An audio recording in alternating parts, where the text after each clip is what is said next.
por segmento. No toca mucho hincapié ahí en su voz sobre específicamente debido anatómicamente a la patología respiratoria, pero de todos modos se lo voy a explicar para tener más conocimiento y como aún tenemos harto tiempo, hartas clases, entonces no está de más, ¿ya? Entonces, las infecciones del tracto respiratorio es una infección, la IRA es una infección aguda de la vía respiratoria superior. Se refiere a la enfermedad infecciosa que afecta el aparato respiratorio hasta antes del epiglotis durante un periodo menor de 15 días. Entonces sabemos que se divide en superior e inferior. Superior, que incluye la cavidad nasal, la faringe y la laringe, ¿ya? Y el inferior, todo lo que es la tráquea, los bronquios primarios, bronquiolos, pulmones. Entonces, hasta aquí todo lo que es la sinusitis, la epiglotitis, faringitis, laringitis, ¿ya? Y acá lo que es la traqueitis, ¿ya? Las bronconeumonías, la misma neumonía, aquí se caracteriza más por afectación del mismo parénquima pulmonar y sus ramas más finas, como los bronquios y bronquiolos, ¿ya? El asma bronquial, el EPOC y esto de parte superior, ¿ya? Las amigdalitis, las faringoamigdalitis. Entonces, la infección de las vías respiratorias son la causa más frecuente de infección aguda, es producido por una inmadurez inmunitaria y una rápida respuesta inflamatoria del tejido linfático facilita la aparición de infecciones respiratorias, ¿ya? E incluso es una de las patologías respiratorias más frecuentes en el grupo etario en pacientes pediátricos, ¿ya? Entonces, la nasofaringitis, también llamada catarro común, es la enfermedad infecciosa más frecuente en la infancia, afecta también a cualquier grupo de edad. El contagio es vía aérea, un contacto directo, mayor incidencia estacional en invierno, y los factores de riesgo como la guardería, el hacinamiento mismo, la malnutrición y otras complicaciones como ser la otitis y sinusitis. Quiero que tengan en cuenta que la mayoría de las patologías respiratorias, su contacto es vía aérea, ¿ya? Tanto superior como inferior por contacto con gotitas de fluidos, es decir, al paciente al toser, al estornudar, pues esas gotitas están infectadas, ¿ya? Y todas estas infecciones respiratorias pueden ser virales, pueden ser bacterianas, pueden ser fúngicas, ¿ya? Entonces, la etiología viral y bacteriana. Viral, el rinovirus en un 30-35%, el coronavirus en un 10%, y los enterovirus en un 5%, y entre otros como la parainfluenza, influenza, adenovirus. Bacterias, Streptococcus del grupo A, Streptococcus pneumoniae, Mycoplasma pneumoniae y Neisseria meningitis. La clínica va a variar, siempre va a variar lo que es lactante, niños menores y niños mayores. En los lactantes, fiebre elevada, irritabilidad, obstrucción nasal, trastorno de la alimentación, síntomas digestivos, diarrea y vómito. En niños mayores tienen incubación de 24 a 48 horas, hay una rinorrea serosa, obstrucción nasal, molestias faringias, estornudos, una hiperemia conjuntival, fiebre y mialgias. El tratamiento es sintomático para la mayoría de las infecciones respiratorias altas. De causas virales son sintomáticos, puesto que tienen una resolución espontánea de entre 4 a 5 días o 3 a 4 días. Y se hace tratamiento sintomático controlando lo que es la fiebre, ¿ya? Puesto que en pacientes lactantes y menores de 1 año, la facilidad de convulsión es mayor, con una temperatura mayor a 40 grados centígrados. Entonces, esa es la principal meta, controlar la fiebre.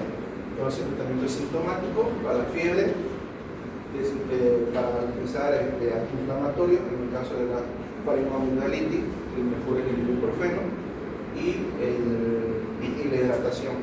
Entonces, sintomático e hidratación del paciente es la clave del tratamiento para la mayoría de las infecciones respiratorias de causa viral, ¿ya? Entonces, siempre en paciente pediátrico la dosis va a ser kilopeso, ¿ya? Pero ya manejo de dosis, ustedes no van a ver todavía eso. Suficiente con que me sepan diagnosticar y la clínica de cada enfermedad es suficiente, ¿ya? Entonces, la adenoiditis es una inflamación aguda del tejido adenoideo, el cual forma parte del anillo linfático del Waldeyer. Está ubicado en la pared posterior de la rinofaringe, es más frecuente en la edad preescolar y escolar. casi siempre se acompaña de amigdalitis aguda. La etiología, Streptococcus del grupo A, Streptococcus pneumoniae, la Moraxella catarrhalis y el Haemophilus influenzae. La clínica es una rinorrea purulenta, fiebre ocasional, otalgia, otitis supurativa, halitosis, tos irritativa, la cual aumenta en decúbito, y la tos productiva. ¿Qué es la halitosis? ¿Ah?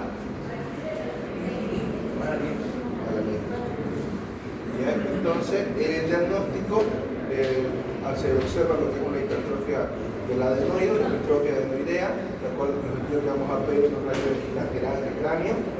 En la exploración vemos un líquido sedoso transtimpánico y el moco purulento en la pared posterior de la faringe. El tratamiento, la limpieza local de la rinofaringe, lavado frecuente con suelo fisiológico con presión suficiente para arrastrar el moco acumulado y, como es de causa bacteriana, el uso de antibióticos, amoxicilina, cefalexor, cefalexina, amoxicilina, ácido clavulánico. Este es uno de los mejores medicamentos, ¿ya? Y en casos quirúrgicos, la activación de la adenoidectomía. Este es uno de los mejores, y lo van a conseguir como nombre comercial, como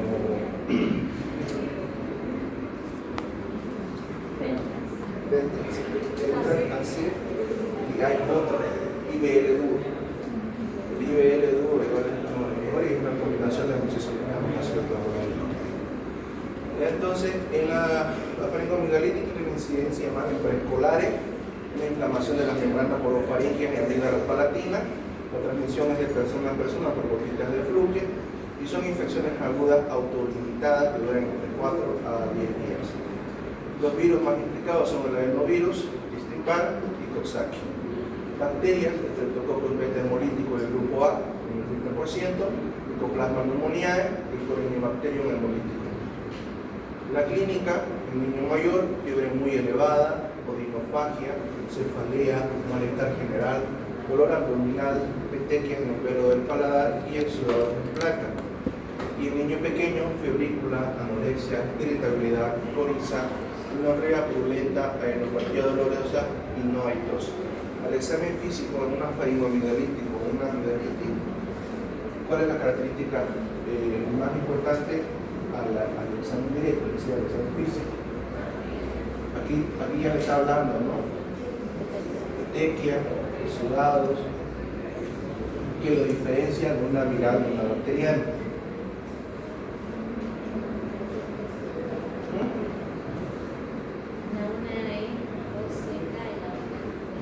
Estoy hablando más del examen físico, al decir al paciente que abra la boca, usar el bajalengua, revisar las amígdalas. ¿Cómo encuentras esa amígdala en caso de que sea viral y en caso de que sea bacteriana? ¿Cómo? Placa. En casos virales hay una hipertrofia amigdalina. ¿Ya? También puede haber en la bacteriana. Se encuentra aumentada de tamaño y perénica, congestiva. ¿Ya? Pero en la bacteriana, aparte de eso, tiene un exudado y placas blanquecinas. ¿Ya? Y eso te hace sospechar un cuadro bacteriano. Y más que la fiebre va a ser mayor en el cuadro bacteriano que en la viral. Entonces, también hay clínica de acuerdo a lo que es al origen, al microorganismo que lo produce. Entonces, por el Coxsackie hay un cuadro de hipargina, aparición de vesículas, ulceraciones pequeñas en la faringe, amígdalas y paladar blando.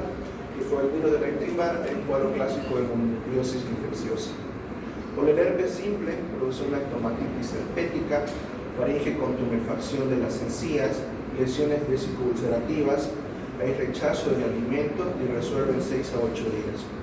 El diagnóstico por inmunoensayo enzimático, detección de antígeno polisacárido capsular del Streptococcus, tiene una especificidad del 90% y sensibilidad del 60 al 90%. Y el cultivo del exudado faríngeo. Sus complicaciones de esta es la fiebre reumática y glomerulonefritis, no es tratada con antibióticos. ¿Ya? Entonces, el tratamiento de la faringoamigdalitis por el Streptococcus del grupo A, que es la que produce la fiebre reumática, por cierto, de elección la penicilina, ¿ya? Penicilina B, fiebre técnica y la amoxicilina. Y alternativo, en caso de hipersensibilidad o reacción alérgica, utilizamos lo que es la erythromicina, acitromicina, todo lo que son los macrólidos, ya en caso de reacción alérgica. ¿Ya? Entonces, otra patología que es frecuente, igual en los niños, es la sinusitis. ¿Ya? Entonces, la sinusitis es la inflamación del revestimiento mucoso de uno o más senos paranasales. Anatómicamente hablando, ¿cuántos senos conocemos?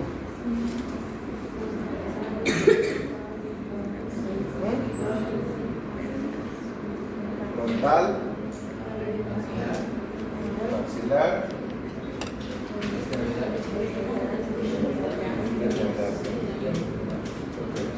¿ya? Entonces, uno de los datos característicos de la sinusitis es la cefalea intensa, ¿ya? A pesar de la fiebre, su sintomatología que le va a referir el paciente es la cefalea intensa y la fiebre. Entonces, es consecuencia de una infección de las vías respiratorias superiores, es de origen vírico y de curso autolimitado. A ver, 5% de los catarros se complican con sinusitis, en mayor frecuencia en invierno y con predominio en pacientes nadadores. La etiología, el estreptococcus pneumoniae en el 25 al 30%, Haemophilus influenza en el 20%, Moraxella catarrhae en el 20% y el estreptococcus beta hemolítico en el grupo A. En los virus, influenza y parainfluenza. La clínica, una rinorrea purulenta, tos persistente, la cefalea, fiebre y respiración maloliente. ¿Ya? Entonces, ¿cómo vamos a darnos cuenta de una rinorrea purulenta?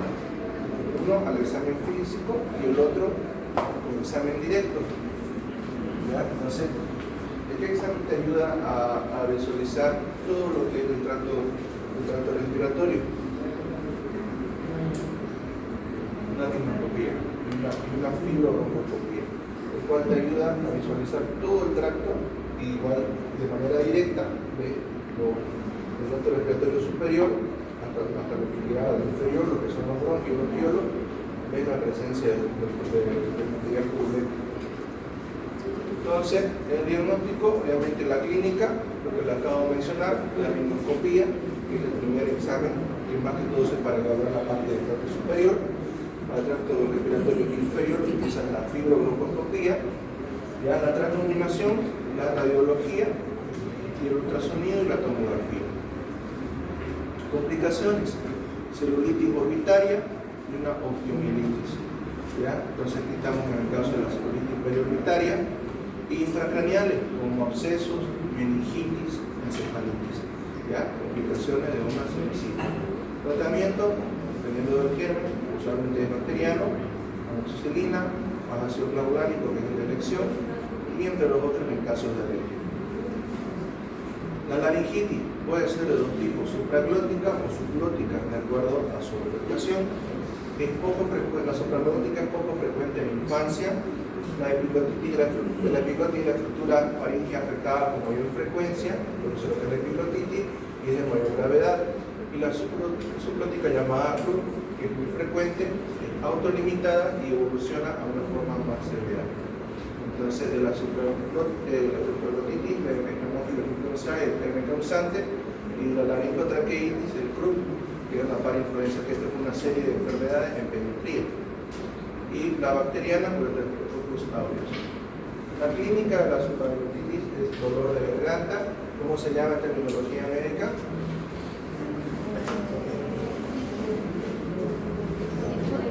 ¿Ah? El dolor de garganta. Esto de aquí no está en terminología médica. Dolor de garganta y dificultad para tragar. ¿Ya? Y el dolor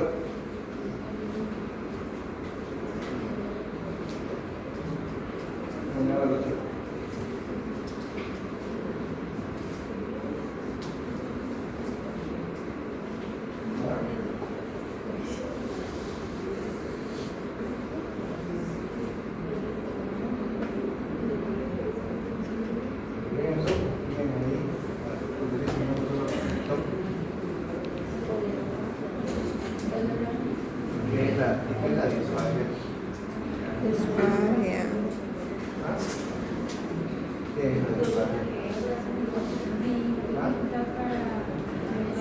dolor para al tragar.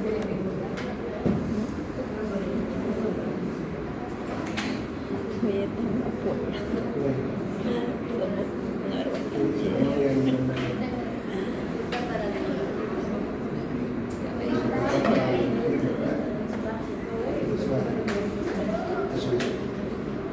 La paraglutis, la urinofagia, no es dificultad la urinofagia.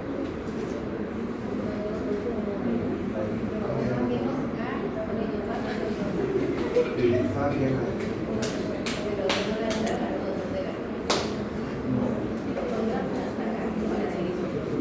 el dolor, como le dije, es el dolor de como motivo de consulta de dolor de garganta. Pero es igual es el dolor que la dermatitis. Entonces, uno es la dificultad y lo otro es el dolor. Entonces, la dificultad, ¿cuál era? Y el dolor. ¿Ya? ¿Ya? Entonces, babeo continuo, rechazo al hablar, postura semisentado y mal aspecto en general. ¿Ya? La laringotraqueitis, que es la tos perruna o peluche, puede haber la afonía, estridor inspiratorio y dificultad respiratoria. Entonces, estas patologías son de rápida evolución que producen un distrés respiratorio severo. ¿Ya? El diagnóstico de ambos por la clínica, ¿ya? Aquí se va a examinar la garganta, no realizar rayos X, hay que regresar rápidamente a quirófano a nuestro paciente porque puede producir una megaquinitis o una neumomegaquinitis. Entonces hay que de conducta clínica inmediata. La laringotraqueitis por la clínica, diagnóstico diferencial y descartar malformación. El tratamiento es una supraglotitis, administrar oxígeno, no manipular, intubación rápida porque hay que asegurar la vía aérea de estos pacientes, esta es la mayor emergencia, y utilizar antibiótico terapia, como cefalosporina de tercera generación. Entonces, quiero que se queden con la ubicación anatómica y de las patologías más frecuentes de cada aparato respiratorio, superior e inferior. Entonces, superior, ¿hasta dónde está incluido? Superior. Hasta ¿desde dónde hasta dónde? Nasal, faringe y laringe. ¿Ya? Desde la cavidad nasal hasta La laringe. la laringe. ¿Ya? ¿Y el tracto inferior? Desde la tráquea hasta los alveolos. Hasta los bronquios o bronquiolos. Bronquiolos. ¿Y cuáles son las patologías más frecuentes del superior? Rinitis. Vamos por orden. No nos vamos directamente a lo que acaban de ver. Nasofaringe, rinitis. Faringitis, amigdalitis. Pueden separarlo, pero también puede afectar a un solo segmento como a dos segmentos, tanto de inflamación, de infección. Entonces, puede ser una nasofaringitis, faringitis, faringoamigdalitis, posiblemente una amigdalitis, de acuerdo al examen físico, como lo vean, ¿ya? Y la laringitis, que puede ser supraglótica o subglótica. La supraglótica de mayor emergencia, ¿ya? La subglótica que se empieza por el estridor laringio y respiratorio. Entonces, ahora entramos a las infecciones respiratorias bajas. Las infecciones respiratorias bajas se caracterizan más que todo por afectar al parénquima pulmonar, ¿ya? Y sus terminaciones, como bronquios y bronquiolos. Entonces, ahí van a ver las distintas patologías, como ser neumonía, bronquitis, bronconeumonía, ¿ya? Tuberculosis, asma bronquial, EPOC. Entonces, muchas patologías que incluyen afectaciones del aparato respiratorio bajo, ¿ya? Entonces, las infecciones respiratorias bajas representan con mayor prevalencia en la comunidad y constituyen uno de los motivos de consulta que generan una mayor carga asistencial. Cuando hablamos de infección de vías bajas nos referimos tanto a procesos que afectan al parénquima pulmonar, como una neumonía, como las vías respiratorias, como la bronquitis. La bronquitis aguda es una inflamación de la membrana mucosa del bronquio induciendo una hiperreactividad bronquial y un aumento en la producción de moco. La infección vírica es responsable del 50% de los casos. La clínica, la tos productiva con empeoramiento nocturno. La duración media de la tos es de 2 semanas, aunque un 25% de expectoración es clara, amarillenta, verde o incluso hemorroica. Disnea, dolor torácico, febrícula, escalofrío y aumento de los ruidos respiratorios. Entonces, cuando hay un proceso infeccioso bacteriano, una neumonía o una bronconeumonía, la expectoración va a ser de esta característica. Muy raramente hemorroica, más es amarilla, verdosa. ¿Ya? Pero cuando es hemorroica y es mayor a 2 semanas y con diaforesis nocturna, ya está entrando un sintomático respiratorio y estamos hablando de una tuberculosis pulmonar. La tuberculosis pulmonar, aparte de la definición de sintomático respiratorio, que es tos con respiración hemorroica por más de 2 semanas, más la diaforesis nocturna, ¿ya? Entonces es altamente sospechoso de tuberculosis pulmonar. ¿Ya? El tratamiento, el principal objetivo del tratamiento es el alivio sintomático. En pacientes fumadores es imprescindible la supresión del consumo de tabaco, usar mucolíticos, antitusígenos, broncodilatadores y antibióticos. ¿Ya? Esto de aquí es la parte fundamental, son los 4 pilares para el manejo de un proceso infeccioso, la parte de una bronconeumonía o simplemente de una bronquitis. ¿Por qué? Porque necesitas deshacer todo ese exudado violento que hay con los mucolíticos, los antitusígenos para inhibir lo que es la tos del paciente. Hay unas pastillas famosas, no sé si las conocen, para inhibir la tos. Dextrometorfano. Dextrometorfano es bueno, ya es un antitusígeno, pero es un jarabe, pero hay otros que son en pastillas. ¿Ah? Vidol, la pastilla de Vidol. ¿Ya? Entonces, y hay un jarabe que es muy bueno, que tiene mucolítico, antitusígeno, tiene antiinflamatorio como corticoides, la hexametazona, ¿ya? Y claro, tiene su broncodilatador y tiene un antihistamínico, que es la profesional, que es broncofar. ¿Ya? Entonces, porque los otros jarabes que usan, Abrilar, por ejemplo, que es natural, después está uno que tiene el dextrometorfano, solo es jarabe, no sé, solo tiene una función. Entonces, el broncofar tiene esta y tiene el broncodilatador, no tiene antibiótico. Entonces, los 4 pilares para su manejo de un paciente que está con tos con expectoración son estos. ¿Ya? Entonces, la neumonía tenemos de 2 tipos: neumonía que llega a la comunidad, neumonía intrahospitalaria, ¿ya? Y también neumonía asociada al respirador, que son pacientes que han estado con una intubación orotraqueal en una unidad de terapia intensiva o una unidad de cuidados intermedios. Entonces, por una sobreinfección, por la intubación mayor a 12 a 14 días, ya es criterio de intubación del paciente, y si persiste con un tubo orotraqueal, puede conllevar a una sobreinfección bacteriana, por eso no es una neumonía asociada al ventilador o asociada al respirador se llama. ¿Ya? Entonces, luego la más frecuente es la neumonía que llega a la comunidad. Usualmente pueden ser virales como pueden ser bacterianas. Las virales pueden considerar siempre como neumonías de tipo atípica. Esa es otra clasificación de la neumonía. Neumonía típica y neumonía atípica, dependiendo de la clínica, del patrón que produce radiológicamente y de la etiología. ¿Ya? Entonces, hasta no muy reciente, que ha sido la neumonía producida por el COVID, el que producía el patrón radiológico era el patrón de vidrio esmerilado. Entonces, este patrón de vidrio esmerilado no lo produce una neumonía bacteriana, sino una neumonía viral. Por lo tanto, cuando recién apareció esta enfermedad, era considerada como una neumonía de tipo atípica. ¿Ya? Entonces, la neumonía cría la comunidad. Una neumonía es una enfermedad infecciosa aguda del aparato respiratorio bajo que produce un proceso inflamatorio en el parénquima pulmonar. y que se caracteriza por la presencia de tos usualmente productiva, acompañada en ocasiones por otros síntomas como la fiebre, dolor pleurítico y o taquipnea. ¿Qué es la taquipnea?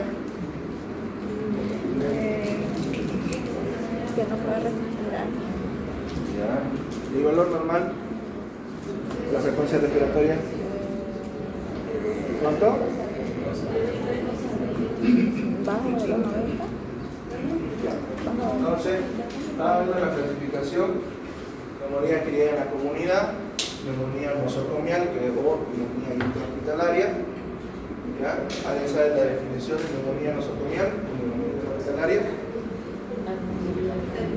En la comunidad. Obviamente, pero hablar de tiempo y duración.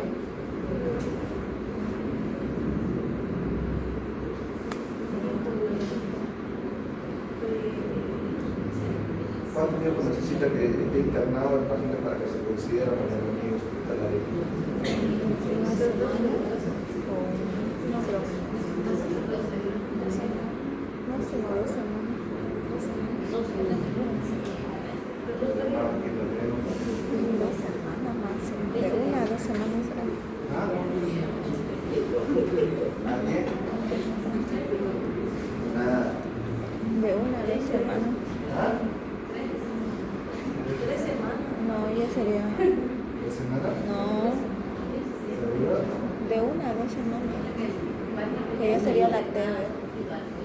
Hay un criterio, hay uno que dice así: el paciente está internado por X o Z motivo, no fue internado por ¿ya?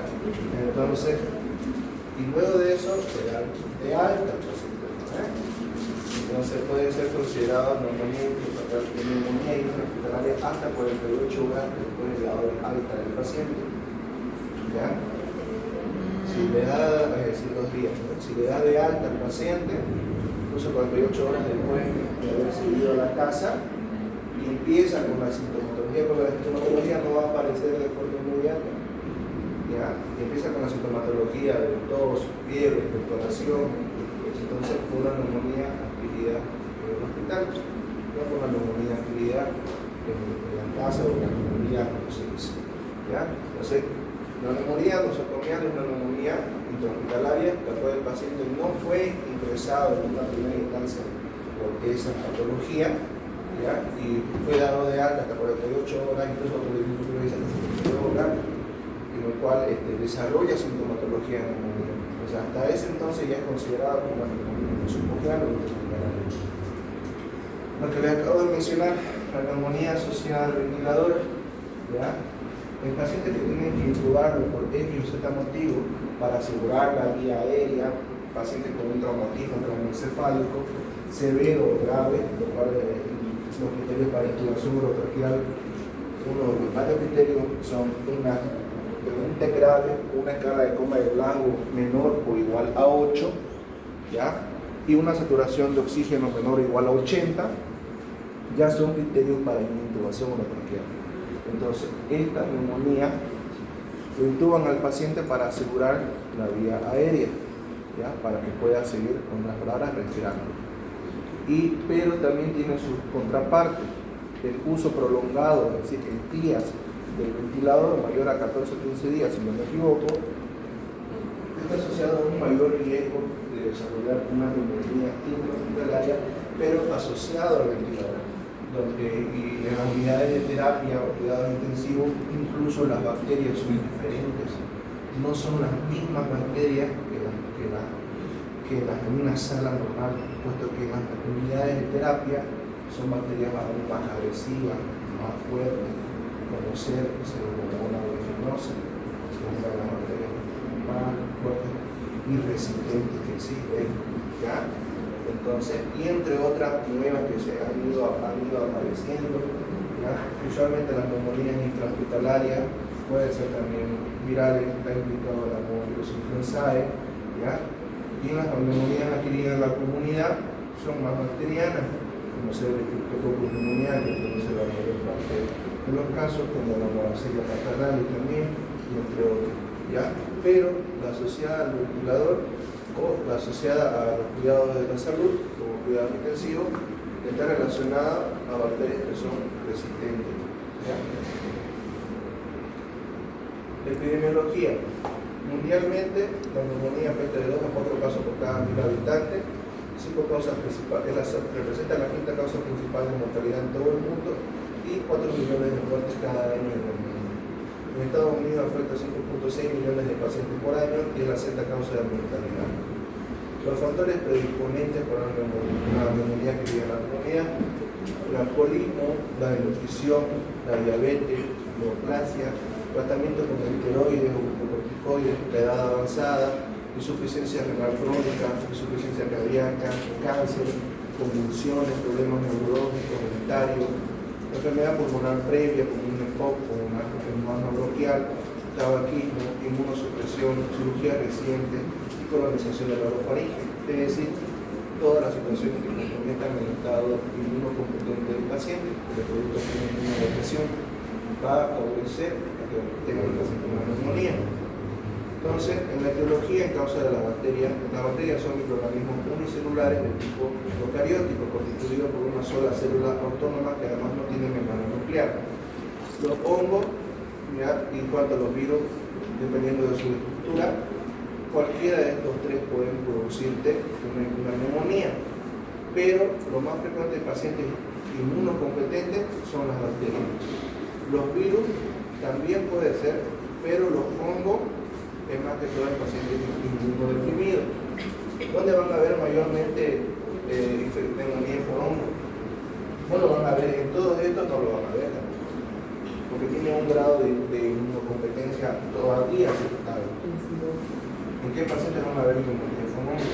Pacientes con VIH, pero ya en fase terminal, SIDA. No es lo mismo decir VIH que SIDA. SIDA ya en la fase terminal, ¿cierto? Entonces, en esos casos en los que van a ver ustedes ya neumonía asociada con ¿ya? Entonces, y la etiología va a variar de acuerdo a según la edad, ya sea neonatos de 1 a 3 meses, de 3 meses a 5 años y mayores a 5 años. Ya, solo para su conocimiento, eso no le van a preguntar. ¿Ya?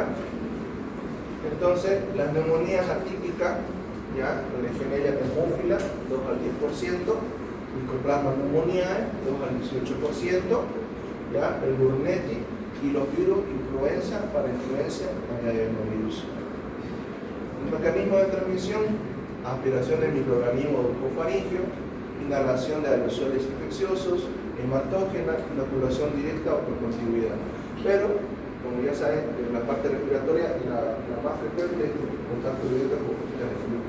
Es su transmisión médica. ¿Ya? La vía respiratoria, por ende, es estéril. El producto de los mecanismos eficaces del filtrado y eliminación son los que se encuentran afectados. Las partículas de la superficie traqueobronquial son arrastradas por las secreciones de las glándulas mucosas y por el movimiento ciliar. Estas sobrepasan hasta los alveolos, las cuales son eliminadas por fagocitosis, es decir, por los macrófagos alveolares y factores humorales. Los macrófagos alveolares producen y presentan antígenos a los linfocitos, y estos son los PIT, los cuales secretan las citocinas o enzimas proinflamatorias que van a actuar o mediar la inflamación, por lo tanto produciendo una respuesta inflamatoria. Se activan macrófagos y reclutan más fagocitos. Se crea un exudado inflamatorio, y estas citocinas son las que producen, por lo tanto, en la clínica, fiebre, escalofrío y malestar general. ¿Ya? Entonces, primeramente, la colonización y los factores de riesgo que les acabo de mencionar. ¿Ya? Hay resumido: tabaquismo, infección viral, diabetes, alcoholismo, mal estado general, neoplasia. El uso de antibióticos también indiscriminado conlleva a mayor aparición de infecciones por hongo. ¿Ya? La aspiración por microaspiración, alcoholismo, accidente cerebrovascular, el TEC, ¿ya? Y alteraciones de la dilución y depresión del sistema nervioso central. Todas las situaciones que llevan a una aspiración de pacientes que no pueden deglutir, que pueden producir un tipo de neumonía por una aspiración, es decir, por las partículas de lo que es el contenido gástrico, se puede ir hacia la nariz, que producen otro tipo de neumonía, que es también fatal, pueden mandarlo a intubación al paciente. Se llama neumonitis química. ¿ya? O neumonía química. En estos pacientes usualmente con traumatismo craneoencefálico, con accidente cerebrovascular, tumores en el cerebro, ¿ya? O alcoholismo, que van a producir depresión del sistema nervioso. Entonces no van a tener la capacidad de dilución, la capacidad normal que tienen todos ustedes de poder diluir, ¿ya? Y entonces, al haber vómitos, esos vómitos se pueden ir por la nariz y producir una neumonía, es decir, una broncoaspiración, ¿ya? Entonces, tienen los mecanismos de defensa que se encuentran afectados en lo que acabamos de mencionar, el transporte mucociliar, ¿ya? La tos, secreciones, fagocitosis y los específicos que son las inmunoglobulinas y los linfocitos. Todo esto se altera, es decir, se vulnera y reduce la bronquitis. Entonces, la presentación clínica típica es la tos, la fiebre, la expectoración mucopurulenta, el dolor torácico de tipo pleurítico, la disnea, hiperoxia, la apnea y adinamia, ¿ya? Entonces, esta clínica es característica, ya sea de pacientes pediátricos o adultos, van a encontrar la misma clínica. Los signos: estertores crepitantes o sibilancia, síndrome de condensación, en ocasiones derrame pleural y atelectasia y un shock en casos graves. Entonces, ¿qué tipo de shock se producen? Una neumonía. ¿Cuántos tipos de shock existen? Shock séptico, shock. ¿Cuántos tipos de shock existen? Ya llevaron, ¿cuánto están llevando este año? Entonces ahí saben que ¿cuántos tipos de shock existen?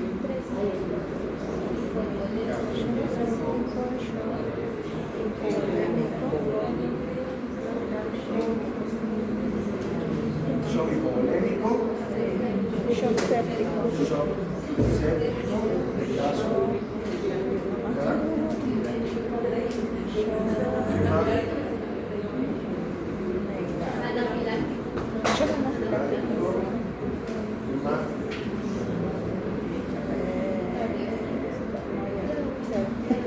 el distributivo,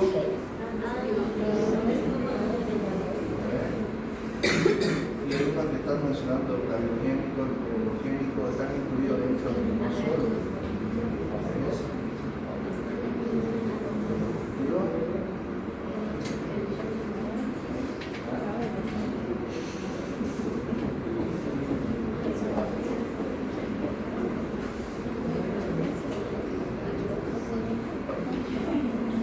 Los otros son subclasificaciones.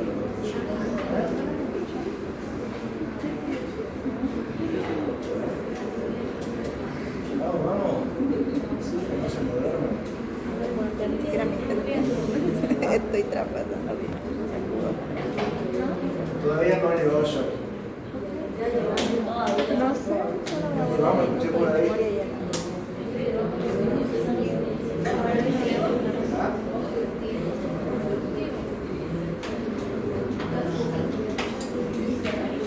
Son 5 tipos de shock.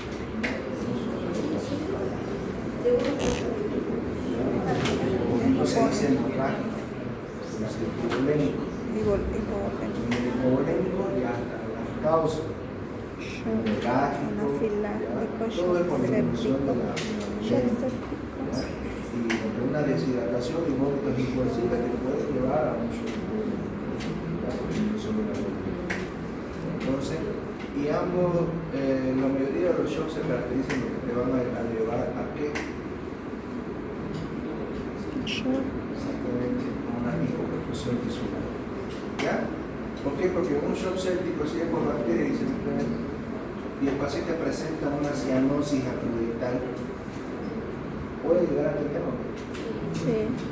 Puede llegar a tener una cianosis acrudental. ¿Por qué? Porque es una hipoperfusión tisular. Entonces, mucho hipovolémico igual. Entonces, la mayoría de estos tipos de shock te van a llevar, la finalidad es esa: hipotensión, ¿ya? Y una hipoperfusión tisular. Entonces, eso. Ahora, el diagnóstico de la neumonía, obviamente primero es la clínica, ¿ya? los rayos X de tórax, que tienen que ver simplemente con los patrones neumónicos, si hay condensación pulmonar, ¿ya? Si hay infiltrados globulares, ¿ya? Entonces, la biometría hemática, ¿ya? ¿Qué significa eso? Los laboratorios, principalmente el hemograma, ¿ya? El hemograma te va a determinar si hay leucocitosis, si hay leucopenia, si hay linfocitosis, si hay linfopenia, ya te va orientando a si es bacteriano, si es viral, si incluso está séptico el paciente o no, porque no solamente sepsis no solamente incluye leucocitosis. Si el paciente está con leucopenia menor a 5.000 de glóbulos blancos, también indica un estado de sepsis, ¿ya? Entonces los extremos también incluyen una sepsis, ¿ya? Entonces, ellos ya van a ir avanzando en ese parte, no solamente un infecto. ¿Por qué? Porque antes de llegar a sepsis tiene que haber un SIRS. Es el SIRS. Síndrome de sistémica, ¿ya? Entonces, cuando ven todos los signos vitales, ya por eso que es importante, ya no solamente su valor en los extremos, ¿ya? Entonces, se recomienda antes de iniciar antibiótico hacer la adquisición de gran con la exploración del cultivo de la exploración y los cultivos. Cuando no tenemos ¿cómo se dice? Un cultivo específico, tiene que utilizar al paciente. Es decir, hacer un cultivo y sangre para poder ver la bacteria que está causando el problema. La gasometría arterial nos ayuda bastante para qué? Para ver complicaciones de la misma patología. Usualmente las patologías respiratorias van a desencadenar por el estado séptico en una acidosis respiratoria. Esa es la complicación más frecuente, una acidosis respiratoria. ¿Ya? Entonces, un asma bronquial puede llegar a desarrollar una acidosis respiratoria.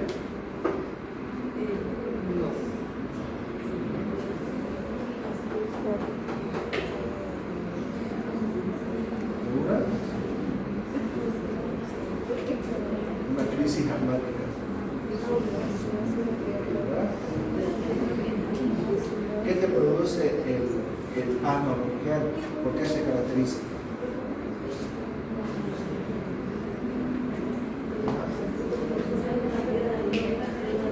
El paciente mueve un intercambio gaseoso, el paciente inspira normal, entra con una dificultades para eliminar ese aire. Entonces, en los rayos X, este paciente, recuerden que hay un proceso inflamatorio también. Entonces, a nivel bronquial se produce una intoxicación de moco. Bronquial, se elimina la situación inflamatoria. Peor si es desencadenado por una reacción alérgica total, pues es un shock de tipo anafiláctico, ¿me entienden? Entonces, al producir un estrés respiratorio severo, la insuficiencia respiratoria puede llegar a desencadenar una acidosis como complicación ya severa de la enfermedad.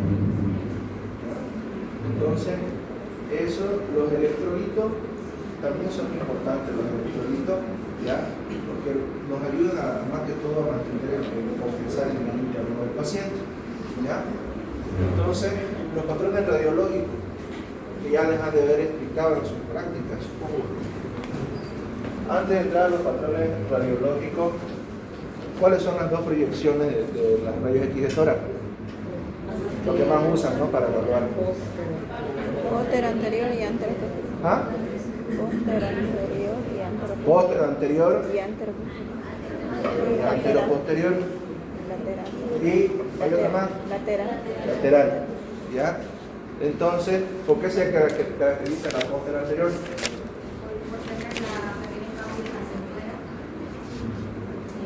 Primeramente, eso están escribiendo la placa, ¿no? Primeramente la proyección, ¿cómo va? La proyección de los rayos. Digamos que estos son los rayos. Póster anterior, ¿dónde va? La parte de atrás. Y AP, ¿dónde va? Anteroposterior y póster anterior. Si estoy parado así, ¿es AP o PA? AP. Claro, estoy parado así, PA. PA. Entonces, esa es la mejor explicación. AP y PA. ¿Cuál se ve más grande el corazón? ¿En cuál se ve menos? En grande se ve. ¿Ah? En el AP. En AP se ve más AP. el corazón. En PA menos. Y te enfocas más en la parte pulmonar. ¿Ya? Entonces, ¿cómo diferencian si es AP, PA? Y ahí a lo que decía usted, viendo la placa de rayos X. Por la posición anatómica Ah. del pulmón, ¿no? Por la posición anatómica del pulmón. ¿Ya? ¿Qué esperan? ¿Cómo están los homóplatos? Las escápulas. ¿Cómo se llama? ¿Cómo se encuentran? En el AP y en el PA. Que nos hace hacer así. ¿No han estado prestando clases de suspensión práctica? Entonces ya le dieron aquí,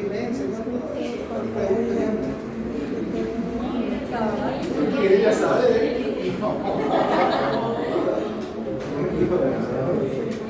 Uy, qué lío eso. Qué fuerte. No. Se encuentra hacia afuera, el AP se encuentra hacia adentro. Entonces, otra igual, incluso las clavículas se ve. La clavícula, la mejor toma de la placa de rayos X es en inspiración, nunca en expiración, porque ahí ve para poder contar los espacios intercostales. ¿Ya? Igual es pregunta de examen, ¿cuántas costillas hay y cuántos espacios intercostales contamos? ¿Cuántos espacios intercostales hay en una placa de rayos X? En inspiración de 5 a 7 Estoy visibles. dando cositas que puede ser que entren en la Costilla práctica. posterior de ¿Ya? Entonces, las posiciones, las proyecciones, cuántos espacios intercostales, cuántas costillas, ¿ya? Entonces, eso. Y las neumonías, volviendo a las neumonías, clásicamente se distinguen tres tipos de neumonía según su morfología en los rayos X. Neumonías alveolares, bronconeumonía y neumonías intersticiales. ¿Ya? Las neumonías alveolares, los espacios aéreos se encuentran llenos de ese exudado inflamatorio, inicialmente constituido por edema y fibrina, que posteriormente se agregan eritrocitos, que es la fase de hepatización roja, son después reemplazados por leucocitos, que es la fase de hepatización gris. Entonces, esto es lo que más van a escuchar y ver, son los patrones de condensación. Eso es lo que más frecuentemente vamos a encontrar en la neumonía. E incluso otros dicen infiltrados nodulares, ¿ya? Y los infiltrados de tipo algonodoso son en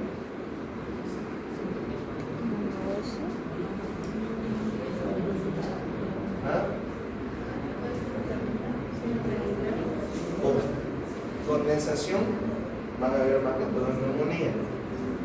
Infiltrados de tipo nodulares también. Y hay otros que dicen infiltrados de tipo algonodoso.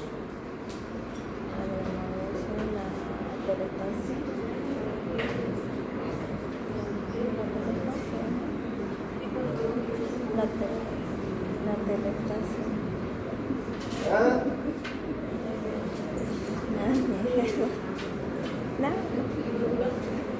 No, le doy la opción para que lo leen. ¿Dónde encontramos infiltrados de tipo algonodoso?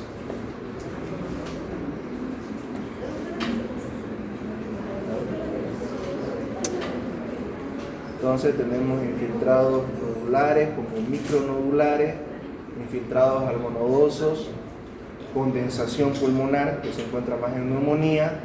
Tenemos las cavernas. ¿Dónde se encuentran las cavernas? En la TV. La tuberculosis pulmonar. ¿Ya? No esperen encontrar cavernas si ya sospechan una tuberculosis intrapulmonar, no lo van a encontrar. ¿Ya? Entonces, la tuberculosis intrapulmonar afecta ya tuberculosis meningia, tuberculosis ósea, renal, pues. ¿Qué son los infiltrados algonodosos?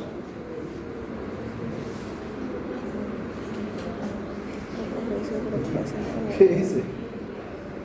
Líquido. Ya. ¿Y dónde lo encontramos? ¿En qué tipo de patología? Lo encontramos en neumonía, lo encontramos en tuberculosis, ¿dónde lo encontramos? En edema pulmonar, neumonía extensa y ¿verdad? en edema pulmonar, neumonía extensa. Neumonía alveolar, ¿verdad? En neumonía, edema agudo de pulmón, síndrome de dificultad, el CIR. Y hemorragia alveolar. Las cavernas en tuberculosis, ¿ya? Tuberculosis. En edema agudo del pulmón también pueden encontrar el filtrado pulmonoso, ¿ya? Y las condensaciones que son más que todo neumonías, ¿ya? Y las condensaciones pueden afectar, usualmente afectan a las bases pulmonares, ¿ya?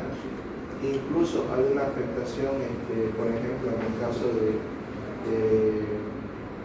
lo que es la tuberculosis, cuando afecta a base, ¿ya? Pero muy cerca a la columna vertebral, otra patología que se llama el mal de Pot. ¿Ya? El mal de Pot es otra enfermedad que es secundaria o sospecha a un antecedente de TB. ¿Ya? Un antecedente de tuberculosis pulmonar puede desarrollarse el mal de Pot, que es afectación más que todo a la columna vertebral.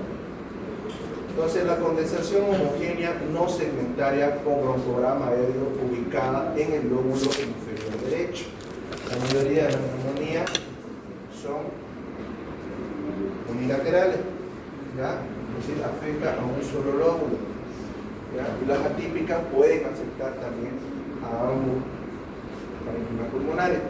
Entonces, preferentemente en las infecciones por gérmenes encapsulados como pneumoniae, Klebsiella, capaces de resistir la fagocitosis. La condensación lobular con aumento de volumen evidenciado por abombamiento de la cisura horizontal. Este fenómeno puede observarse en neumonías muy exudativas causadas por Klebsiella pneumoniae y con menor frecuencia por Streptococcus pneumoniae y otros gérmenes. Entonces, ahí es lo que vemos un patrón de condensación pulmonar. ¿Listo? Así se ve un patrón de condensación pulmonar. En este caso, por un exudado muy intenso producido por este mismo, por Klebsiella pneumoniae, esta imagen que están viendo acá lo están viendo aquí. ¿Ya? Entonces, pero usualmente las condensaciones afectan al lóbulo inferior derecho en las neumonías adquiridas en la comunidad. ¿Ya? Entonces se ve como si fuera una opacidad o velamiento, se dice. ¿Ya? Entonces, esto de aquí, esta imagen, también se puede observar en casos de derrame pleural.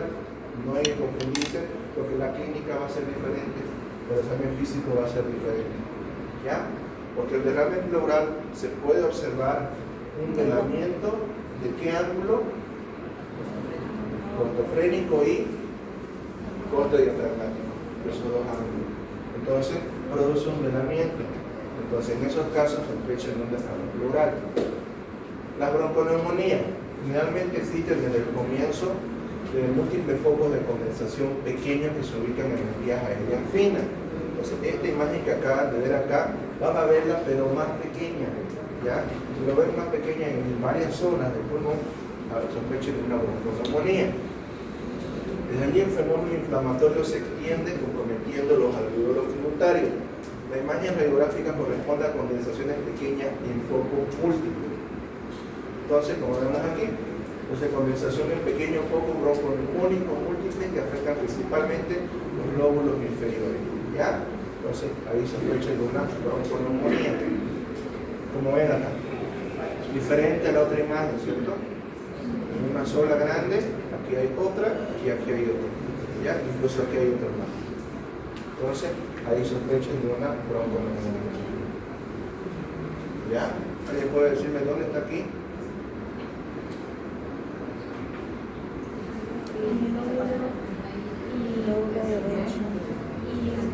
¿Cuál es izquierdo y cuál es derecho para empezar? Izquierdo, derecho, ¿Cuál es izquierdo. izquierdo? ¿Está cerca del corazón? Izquierdo está el corazón. Entonces, ¿dónde ven la sospecha de la bronconeumonía? El lóbulo izquierdo, también como en el derecho. Lóbulo inferior izquierdo. Entonces, aproximadamente hay unos 2 a 3 ahí. Hay uno, y hay otro, y hay otro. ¿Ya? Entonces, eso. No hay que confundirse. Si ven aquí con unas ramificaciones, eso es otra cosa, es la trama vascular que hay del mismo pulmón, la cual esto puede estar aumentado en casos de hipertensión pulmonar, pero no te indica que sea un caso infeccioso. ¿Ya? Muchas veces pueden confundir algún patrón o característico, pero eso más que todo la trama vascular que está aumentada. No confundir la trama vascular con los tipos de condensación pulmonar. Las neumonías intersticiales en su mayoría son causadas por virus. El infiltrado inflamatorio se ubica preferentemente en el espesor de los tabiques alveolares, afectan en forma difusa a ambos pulmones, produciendo una imagen radiográfica de tipo reticular o nodular, lo que les mencioné, el infiltrado de tipo nodular, ¿no? O algodoso, que es más frecuentemente también de las neumonías de tipo alveolares. Entonces, las zonas peribroncovasculares e iliares. Entonces, como estamos viendo aquí. Entonces, la neumonía intersticial con foco de condensación en los lóbulos inferior derecho, inferior izquierdo y superior izquierdo. Este patrón se observa en neumonía por micoplasma y clamidia. Entonces, todo ese infiltrado que vemos acá, aquí hay un velamiento y aquí hay otro. Incluso en esta parte hay otro velamiento. ¿Ya? Con la misma proyección no van a poderlo ver muy bien, pero el velamiento está acá, en esta parte y acá. ¿Ya? Entonces, infiltrado intersticial de tipo algodoso. Incluso aquí, toda esta parte de acá. ¿Ya? Entonces, patrones radiológicos, vemos aquí el focal, un gran derrame pleural, son por bacterias usuales, la cavilaria o cabina, el absceso bacterial, por hongos, bacilos, ¿ya? Porque son resistentes y nocardios. De rápida progresión y multifocal, la legionela, neumococos y staphylococcus. Intersticial, virus, neumocitis virobesis, micoplasma y clamidia. Lo más frecuente, micoplasma y clamidia. Entonces, esto de Q65 es una escala que usamos en el hospital, más que todo para medir el grado de mortalidad que puede tener un paciente, ¿ya? Entonces, relacionado más que todo a las neumonías graves, ¿ya? Con criterios de internación. Incluso esto te indica la mortalidad del paciente e incluso su manejo de acuerdo al score, ¿ya? Se puede ser manejado de forma ambulatoria, se puede ser manejado en una sala común o se puede ser manejado en una unidad de terapia. Entonces, la C, que es confusión, la U, que es la urea, mayor a 7 milimoles, ¿ya? La frecuencia respiratoria mayor o igual a 30, B, que es blood pressure, que es presión arterial, sistólica menor a 90, diastólica menor a 60, y la edad menor o igual a 65 años.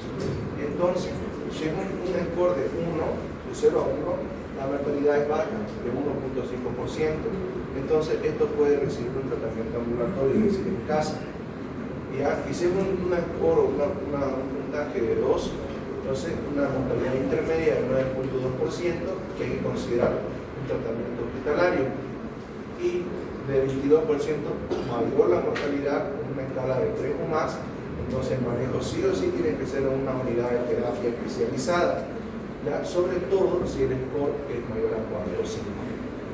Entonces, ¿cómo decidimos si una neumonía grave? Entonces, dos criterios menores o un criterio mayor, ¿ya? Si presenta eso, ya es una neumonía grave. Dos criterios menores o un criterio mayor.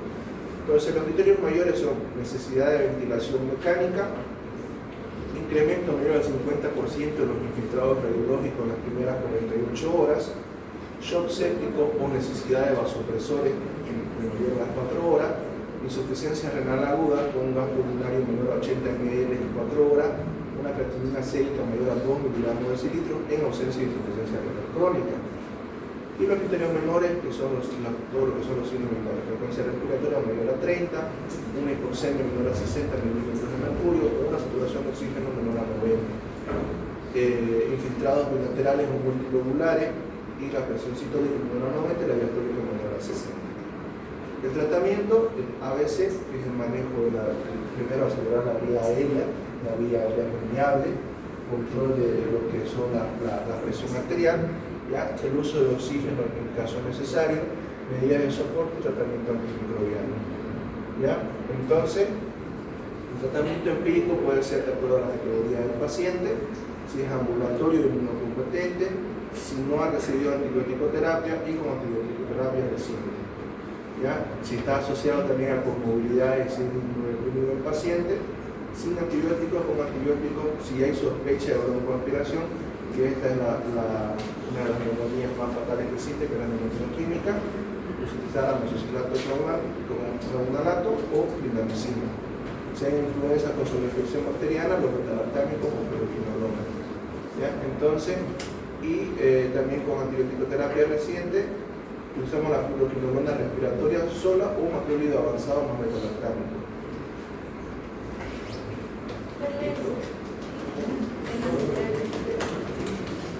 Entonces, vamos a hablar luego la clase de tuberculosis, ¿ya? Tuberculosis y patrón radiológico.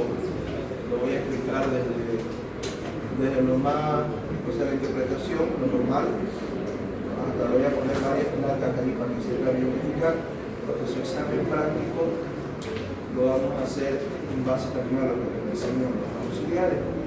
¿Por qué? Porque si yo les pongo preguntas, quizás ellos no les han enseñado varias cosas y es para que más se confundan ustedes. Entonces, como ustedes van a dar en contacto con sus auxiliares, práctica, pues vamos a hacerlo así. El examen práctico vamos a darlo una semana después teórico. Una semana después teórico. Va a incluir unas 4 a 5 preguntas teóricas, un caso clínico, ¿ya? Y interpretación de fallo de hecho.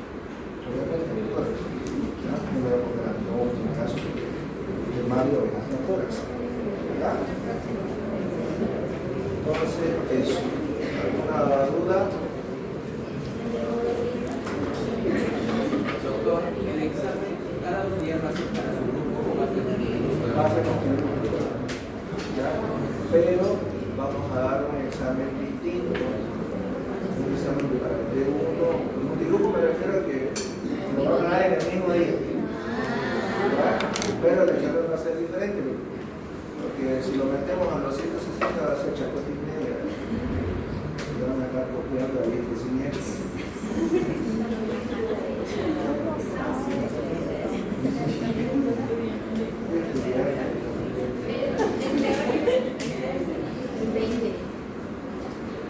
Va a ser el teórico. No, Elisa.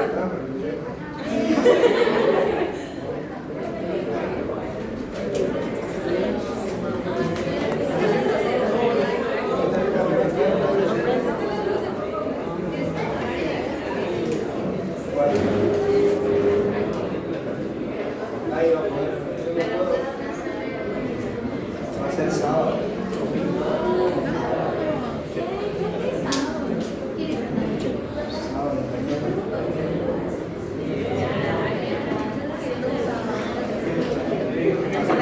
Así podemos tomarle su examen a todos.